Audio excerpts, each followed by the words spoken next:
Malgré l'horrible tragédie que vient de vivre son pays il y a à peine un mois, à travers un tremblement de terre qui a fait de nombreux morts, la princesse Lala Asma, sœur du roi Mohamed VI du Maroc, a effectué le déplacement à Abidjan pour parrainer en personne le lancement ce mercredi 4 octobre de la deuxième phase du programme Pose d'implants cochléaires pour enfants sourds. Moment intense donc que sa présence qui traduit l'engagement de la princesse ainsi que celui de la Fondation Lala Asma a redonné espoir aux enfants atteints de surdité en Afrique. Déjà en octobre 2022, la Fondation Lala Asma avait fait partir au Maroc 30 enfants sourds originaires de Côte d'Ivoire et de plusieurs autres pays africains pour être opérés et recevoir gratuitement la pose d'un implant cochléaire leur permettant de retrouver l'ouïe.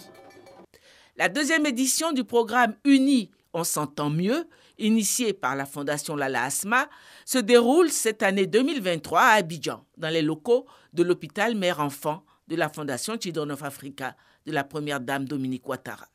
Pour cette année, ce sont 24 autres enfants originaires de Côte d'Ivoire, du Kenya, du Mali, Togo, Burkina Faso, qui vont bénéficier à leur tour gratuitement de poses d'implants cochléaires.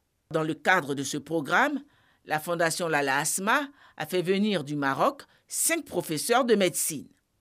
La première dame de Côte d'Ivoire, Dominique Ouattara, et la princesse Lala Asma ont rendu visite aux petits patients hospitalisés après leur intervention chirurgicale et qui commencent déjà à entendre.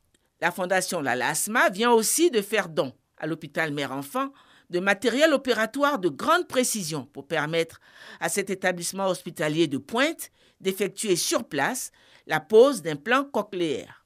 D'ailleurs, dans le cadre de la visite de la princesse Lala Asma, une convention a été signée ce mercredi 4 octobre entre la Fondation Children of Africa et la Fondation Lala Asma. L'engagement de la Fondation Lala Asma s'étend au partage de connaissances et d'expertise. Nous transférons les techniques chirurgicales entre les professionnels marocains et ivoiriens, les autonomisant pour poursuivre ce travail transformateur de manière indépendante. La Fondation Lala Asma s'engage à équiper un bloc opératoire de l'hôpital Mère-Enfant avec des outils de pointe, veillant que chaque intervention chirurgicale soit réalisée avec la plus grande précision et le plus grand soin.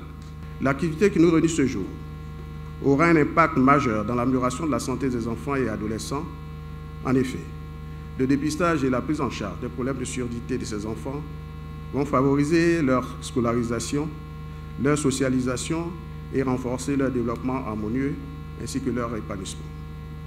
Cette importante activité, menée donc au sein de HME par les fondations Children of Africa et la fondation de Votre Altesse Royale Lala Asma, est le fruit d'une coopération sud-sud dans le secteur de la santé, consolidant les relations fraternelles et historiques qui existent entre notre pays, la Côte d'Ivoire, et le Royaume du Maroc. La première dame de Côte d'Ivoire, présidente fondatrice de Children of Africa, s'est réjouie de la collaboration entre les deux fondations. Suite au séisme qui a récemment touché le Royaume du Maroc, je vous demande d'observer une minute de silence en mémoire de toutes les victimes, s'il vous plaît. Je tiens à renouveler mes sincères remerciements et toute ma gratitude à Son Altesse Royale pour la mise en œuvre de ce programme. Par ailleurs, je vous prie de transmettre notre meilleur souvenir et notre sincère reconnaissance à Sa Majesté, le roi Mohamed VI, pour sa vision humaniste et la solidarité dont il fait preuve envers les enfants d'Afrique.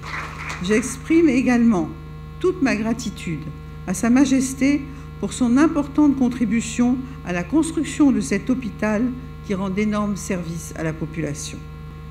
Votre Altesse royale, nos deux fondations partagent donc les mêmes valeurs et la même idéologie qui consiste à venir en aide aux plus démunis.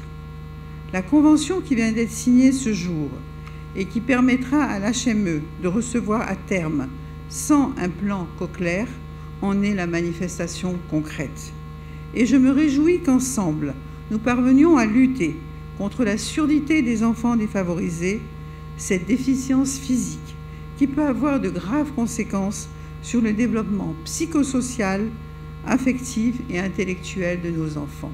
Après sa visite à l'hôpital Mère-Enfant pour le lancement de la deuxième phase du programme de sa fondation, La princesse Lala Asma a été invitée à un déjeuner offert par la première dame de Côte d'Ivoire en son honneur.